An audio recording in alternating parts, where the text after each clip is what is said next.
का दिन यहोवा ने बनाया है और हम उसमें आनंद और मगन हों।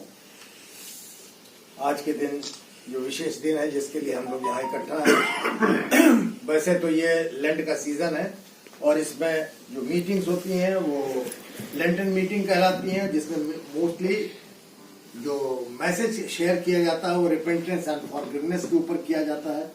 लेकिन आज चूंकि कुछ धन्यवाद के विषय हैं तो हम धन्यवाद के संबंध में देखेंगे और वचन से शुरू करते हैं। हम ये भजन संहिता 103 के 1 से लेकर के 5 पद तक, और वहां पर इस प्रकार से लिखा है कि हे मेरे मन यहोवा को धन्य कह और जो कुछ उसमें है वो उसके पवित्र नाम को धन्य कहे।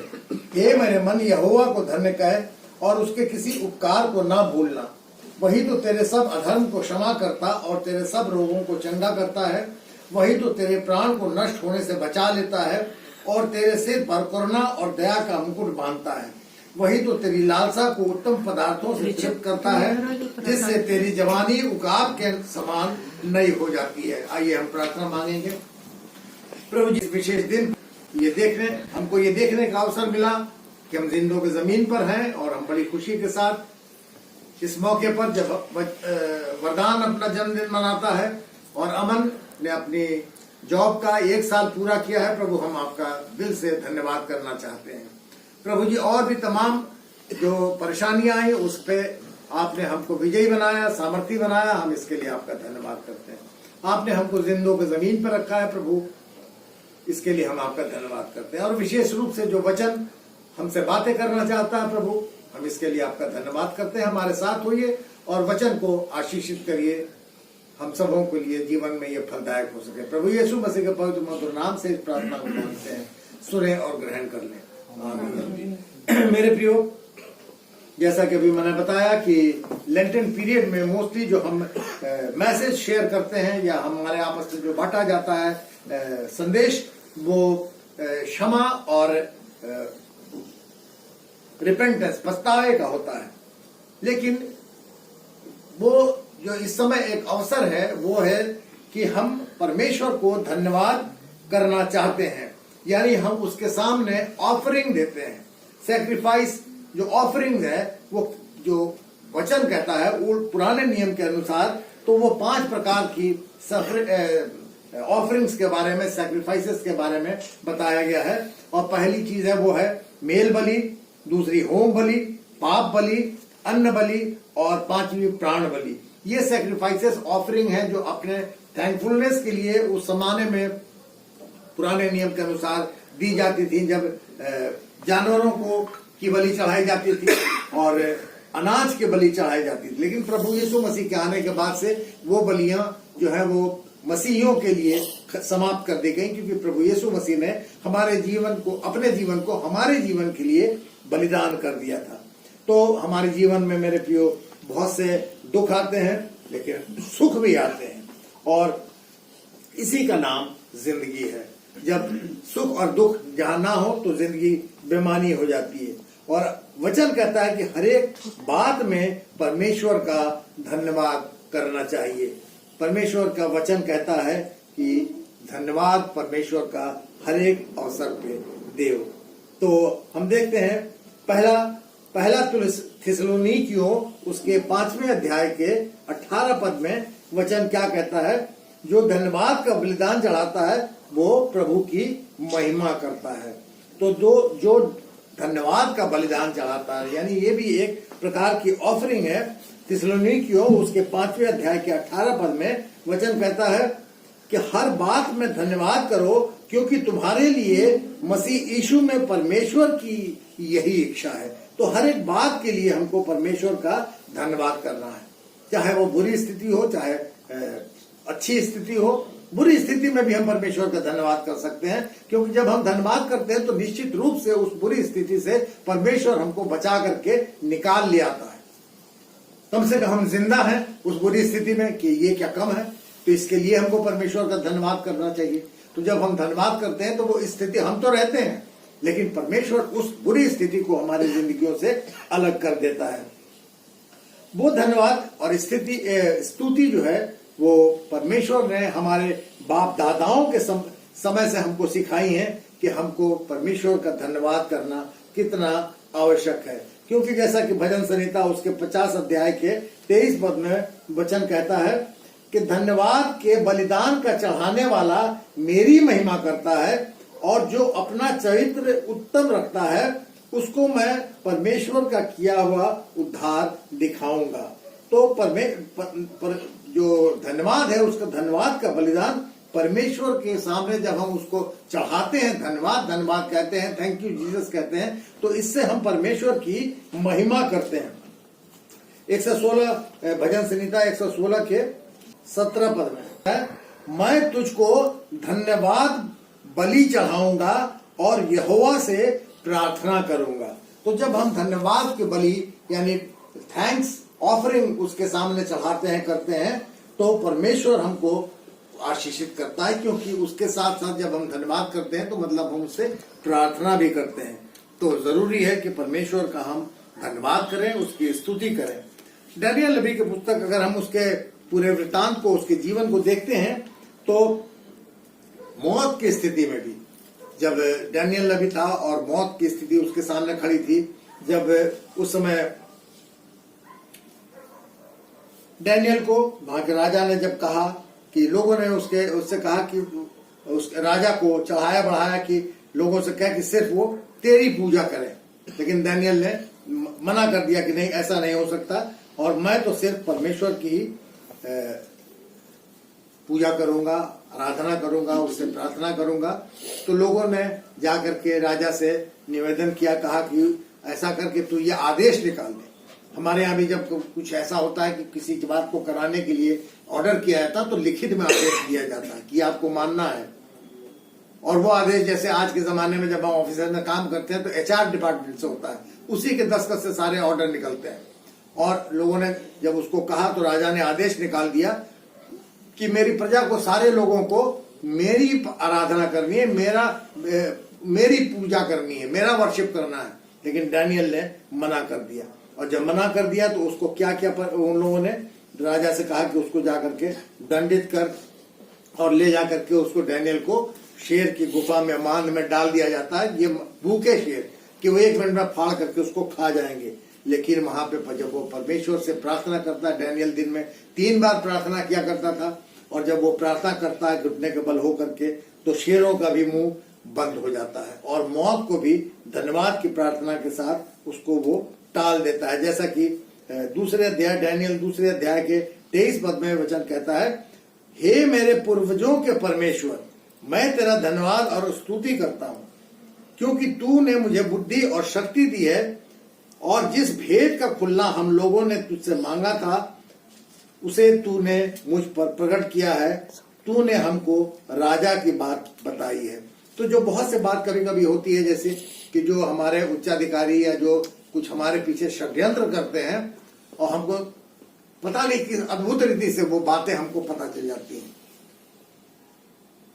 कोई बता देता आ करके, किसी को गॉड सेंट एंजल कहिए, जो भी कहिए, कहीं ना कहीं से हमको परमेश्वर के सामने अगर हम धन्यवाद की प्रार्थना रखते हैं तो वो चीज हमारे सामने उजागर हो जाती है, परमेश्वर उसको हमारे सामने खोल देता है। और डैनियल को ये बात पता चल गई कि राजा उसको मौत की सजा देने वाला है, तो लिहाजा वो जो था नहीं माना कि मैं किसी भी हालत में राजा की पूजा नहीं करूंगा, उसके सामने सर को नहीं झुकाऊंगा, क्योंकि मैं तो सिर्फ परमेश्वर के सामने सर झुकाने वाला हूं। और डैनियल 6 अध्याय के 10वें पद में वचन कहता है कि जब डैनियल को मालूम हुआ कि उस पत्र पर हस्ताक्षर किया गया है, जो ऑर्डर निकाल दिया गया था कि हाँ उसके सामने अगर राजा की पूजा नहीं की जाएगी तो उसको मौत की सजा दी जाएगी, तब वो अपने घर में गया, और जिसकी उपरौठी कोठरी की खिड़कियां यरूशलेम की ओर खुली रहती थी, और अपनी रीति के अनुसार जैसा वो दिन में 3 बार अपने परमेश्वर के सामने घुटने टेक कर प्रार्थना और धन्यवाद करता था, वैसा ही तब भी करता था। तो वो 3 बार दिन में प्रार्थना करता था, और प्रार्थना के साथ साथ वो धन्यवाद भी करता था। तो मेरे प्रियो, आवश्यक है कि हम जब परमेश्वर का धन्यवाद करते हैं, तो प्रार्थना करते हैं, तो मौत जो हमारे ऊपर सर पर मंडलाती हो वो भी टल जाती है। और इसका हम एक और अद्भुत विवरण हम देखेंगे और वो पाया जाता है वर्णन उसका दूसरा राजा और उसके 20वें अध्याय के 5 और 6 पद में। दूसरा राजा और उसका 20वां अध्याय और 5 और 6 पद। यहां पर एक घटना इस प्रकार से है कि एक राजा था, उसका नाम था हिजकिय्याह, और हिजकिय्याह को ऐसा हुआ कि उसके पीठ पर एक फोड़ा निकल गया और वो आराधनालय में जाना चाहता था पूजा करने के लिए, आराधना करने के लिए, प्रार्थना करने के लिए। तो उसको यहोवा ने ये मैसेज दिया यशायाह के थ्रू कि तू ये बचेगा नहीं, तू मर जाएगा। और फिर वो जाकर के बहुत रो करके प्रार्थना करता है, यशायाह से कहता है कि मुझे किसी तरीके से इसको बचा। तो वचन कहता है 20वें अध्याय के, दूसरा राजा के 20वें अध्याय के 5वें और 6 पद में, तो लौट कर मेरी प्रजा के प्रधान हिजकिय्याह से कह, ये यशायाह को परमेश्वर कहता है कि जाकर उसको बता दे कि तेरे मूल पुरुष दाऊद का परमेश्वर यहोवा यूं कहता है कि मैंने तेरी प्रार्थना सुनी और तेरे आंसू देखे हैं, देख मैं तुझे चंगा करता हूं और परसों तू यहोवा के भवन में जा सकेगा। मैं तेरी आयु 15 वर्ष और बढ़ा दूंगा। मैं अशूर के राजा के हाथ से तुझे और उस नगर को बचाऊंगा और मैं अपने निमित्त और अपने दास दाऊद के निमित्त इस नगर की रक्षा करूंगा। तो परमेश्वर जो है वो हमारी आयु को, जो डॉक्टर्स ने जवाब दे दिया हो कि नहीं अब ये बस कुछ पलों के मेहमान हैं और ये जाने वाले हैं, और उस स्थिति में भी हम बच जाते हैं और परमेश्वर हमारी आयु को बढ़ा देता है, इजाफा कर देता है हमारी आयु में। धन्यवाद की प्रार्थना जो है जब हम परमेश्वर के सामने रखते हैं तो वो हर प्रकार से ग्रहण के योग्य जो हम देते हैं, उसके सामने जो ऑफर करते हैं वो चीज ऐसी होनी चाहिए जो उसको कबूल हो, वो सही हो, उचित चीज हो। ऐसी चीज नहीं होनी चाहिए जो गलत ढंग से हमने प्राप्त किया और उसको परमेश्वर के सामने अर्पित कर दें। उसको परमेश्वर ग्रहण नहीं करता है। परमेश्वर हमेशा वैसी चीज ग्रहण करता है जो हमने, अगर सपोज कीजिए एक हम एग्जाम्पल देते हैं कि हमने कुछ गलत तरीके से कोई पैसा कमाया और उस पैसे को हम सोचे कि परमेश्वर के नाम पे हम दे दें उसको, तो परमेश्वर वैसे थैंक्स गिविंग ऑफरिंग को एक्सेप्ट नहीं करता है। उसका कोई प्रतिफल हमको मिलने वाला नहीं। हमारी मेहनत की, इज्जत की कमाई जब हम परमेश्वर के सामने रखते हैं, वचन कहता है कि जो कुछ भी है वो धन्यवाद के साथ जो सही चीज है वो उसके सामने रखी जाए। जैसे लेवी व्यवस्था की पुस्तक उसके 22 अध्याय के 29 पद में वचन में लिखा है, 22 का 29 पद, और वहां पर इस प्रकार से लिखा है कि और जब तुम यहोवा के लिए धन्यवाद का मेल बलि चढ़ाओ तो उसे इसी प्रकार से करना जिससे वह ग्रहण योग्य हो। तो ऐसी चीज चढ़ाओ जो उसके एक्सेप्टेबल हो, जिसको वो एक्सेप्ट करे, ग्रहण करे। ऐसी चीज मत चढ़ाना जो उसको एक्सेप्टेबल नहीं है। तो मेरे प्रियो, एक घटना मैं बताता हूं कि एक बार अमेरिका के अंदर जो ब्लैक लोग होते हैं तो उनको ये माना जाता है कि वो बड़े चोर टाइप के होते हैं, चोरी वोरी कर लेते हैं कुछ भी लेकर। तो क्रिसमस का टाइम आ रहा था, तो उसके जो मास्टर था, मालिक था, तो उसने कहा क्रिसमस के टाइम में वहां सब जगह डेलिकेसी है, टर्की रोस्ट बनाया जाना, टर्की रोस्ट जरूर बनाते हैं। तो उससे कहा कि ऐसा करो कि वहां लोग क्रिसमस के टाइम में जाके जंगलों में टर्की का शिकार करते हैं, चिड़िया का, और उसको फिर ला करके रोस्ट बनाते हैं। तो उसने अपने उस ब्लैक नौकर से, सर्वेंट से कहा कि देखो टर्की लाना जरूर, लेकिन वाइल्ड टर्की मत लाना, क्योंकि शिकार करके लाना पड़ता है। तो तुम जा करके पोल्ट्री से लेकर के, खरीद करके लेके, डोमेस्टिक वाला जो पोल्ट्री वाला होता है वो टर्की लेकर के आना। तो उसने कहा ठीक है। अच्छा, बात उसके बाद आई गई हो गई। फिर जब क्रिसमस के उस पर टर्की का रोस्ट बना, टेबल पे रखा, तो जब वो मालिक जो था वो खाने के लिए बैठा, तो उसने जैसे नाइफ उठाया उसको काटने के लिए, तो देखा कि उसमें तो छर्रे का, बुलेट का उस पर छेद है। तो उसने उसको बुलाया, कहने लगे अरे ये क्या, मैंने तुमसे कहा था कि वाइल्ड टर्की मत लाना, पोल्ट्री से लेकर के आना खरीद के, तो ये तो तुमने वाइल्ड टर्की तुम लाए उसको, तो ये इस पे गोली का निशान लगा। बोला नहीं, ये वाइल्ड टर्की नहीं है, ये पोल्ट्री से लेके आए थे। एक्चुअली वो मारी तो उसने हम ही को थी, लग गई इसके। छुड़ा रहा था। तो वो जो मैंने कहा कि ब्लैक लोग जो इसलिए बदनाम है कि वो चोरी से लेकर के आते हैं, और टर्की का जो रोज बनाते हैं वो as a thanksgiving offering के रूप में प्रेजेंट करते हैं। तो जो गलत तरीके से कोई चीज लेकर के लाइक के सामने ऑफर की जाए तो उसको परमेश्वर एक्सेप्ट नहीं करता है। परमेश्वर का धन्यवाद करना बहुत जरूरी है क्योंकि वो भला है, और सारी आशीषें जो कुछ भी हमको प्राप्त हुआ है वो सब कुछ परमेश्वर की ओर से ही हमको मिलता है। जैसा कि पहला इतिहास उसके 16 अध्याय के 34 पद में वचन कहता है कि परमेश्वर जो है God is good all the time. परमेश्वर का धन्यवाद हमें ऊंचे शब्द से करना चाहिए। धन्यवाद करना बहुत से लोग मेरे प्रियो ये समझते हैं, जैसा कि हमारे जो गैर मसीह भाई बहन है वो ये लोग समझते हैं कि थैंक्स एंड सॉरी कहना ये अंग्रेजों ने सिखाया है। ये अंग्रेजों ने नहीं सिखाया हमको, ये हमको बताना चाहिए कि ये बाइबल हमको सिखाती है कि हर एक बात के लिए हमको परमेश्वर का धन्यवाद करना चाहिए, क्योंकि परमेश्वर का धन्यवाद करना जरूरी है क्योंकि वो भला है। पहला इतिहास उसके 16 अध्याय के 34 पद में वचन कहता है कि यहोवा का धन्यवाद करो क्योंकि वो भला है, उसकी करुणा सदा की है। परमेश्वर का धन्यवाद हमें इसलिए करना है क्योंकि वो भला है। और हम आगे देखते हैं कि परमेश्वर का धन्यवाद इसलिए भी करना चाहिए कि जब हम बहुत सी मन्नतें मांगते हैं, दिल में सोचते हैं कि हमारे साथ ऐसा हो जाए वैसा हो जाए, और जब वो हो जाता है तो हमको निश्चित रूप से परमेश्वर का धन्यवाद करना चाहिए, जो बहुत ही जरूरी है। और अपने धन्यवाद का बलिदान परमेश्वर के सामने, थैंक्स ऑफरिंग जो है परमेश्वर के सामने रखना बहुत जरूरी है। हमको किसी भी बात के लिए जो हमारे सामने जो मन्नत हमारी पूरी हुई है उसके लिए परमेश्वर का धन्यवाद करना इसलिए जरूरी है, जैसा कि वचन योना नबी की पुस्तक उसके 2 अध्याय के 9वें पद में वचन कहता है, परंतु मैं ऊंचे शब्द से धन्यवाद करके तुझे बलिदान चढ़ाऊंगा, जो मन्नत मैंने मानी उसको पूरी करूंगा।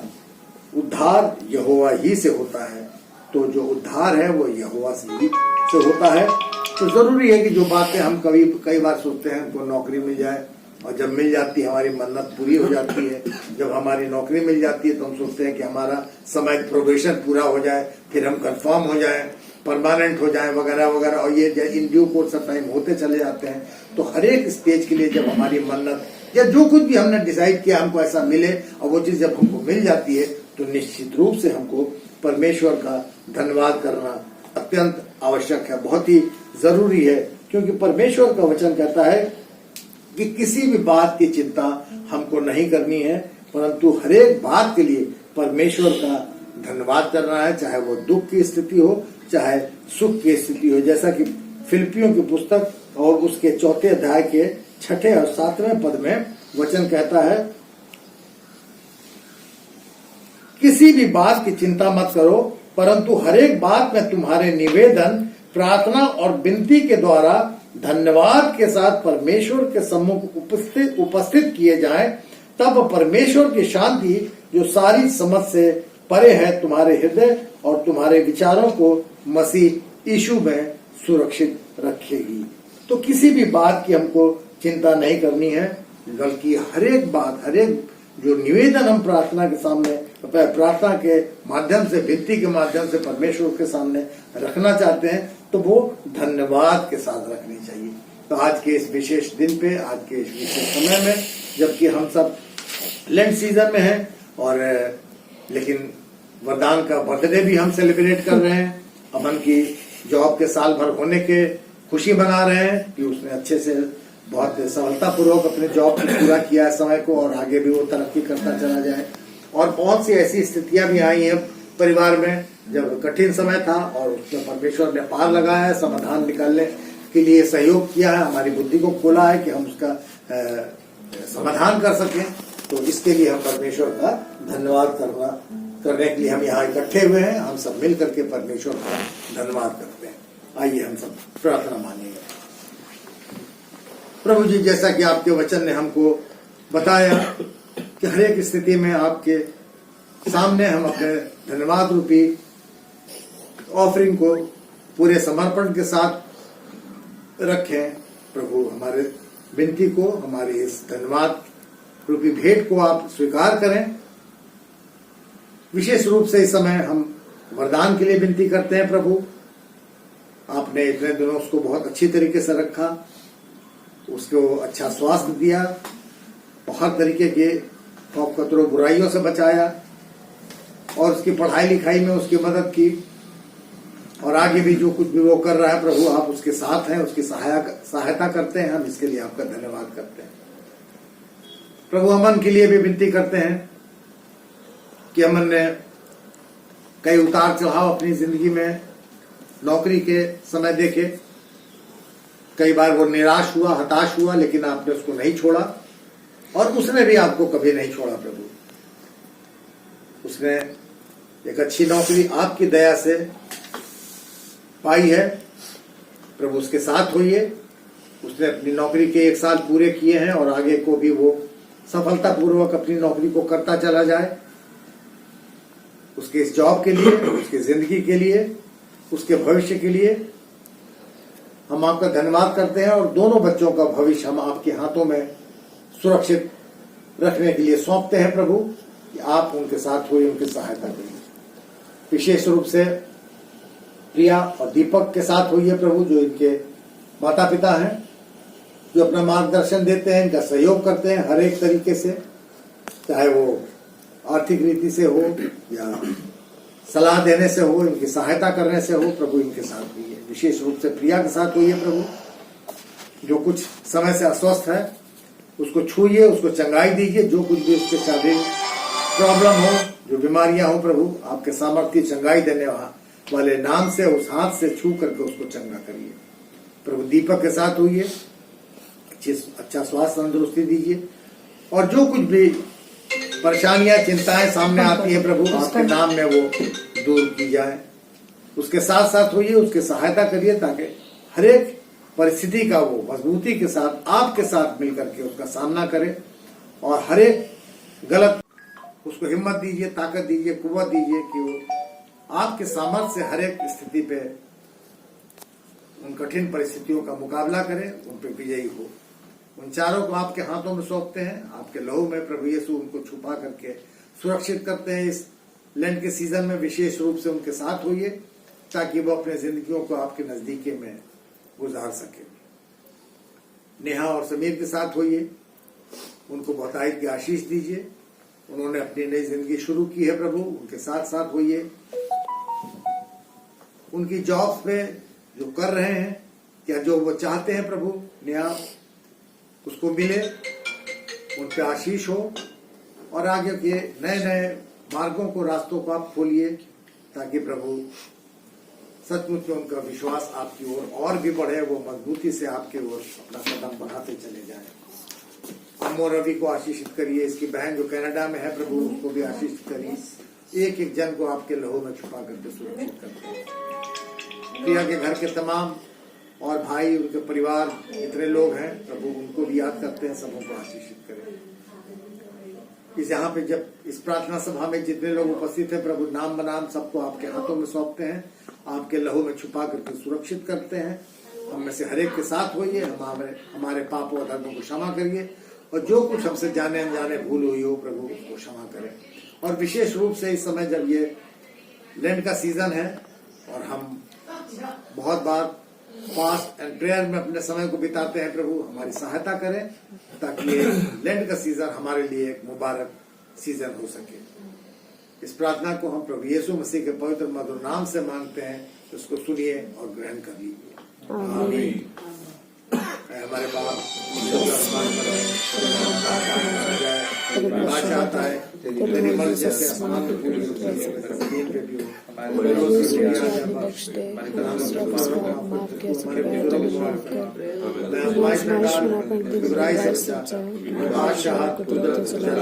हमेशा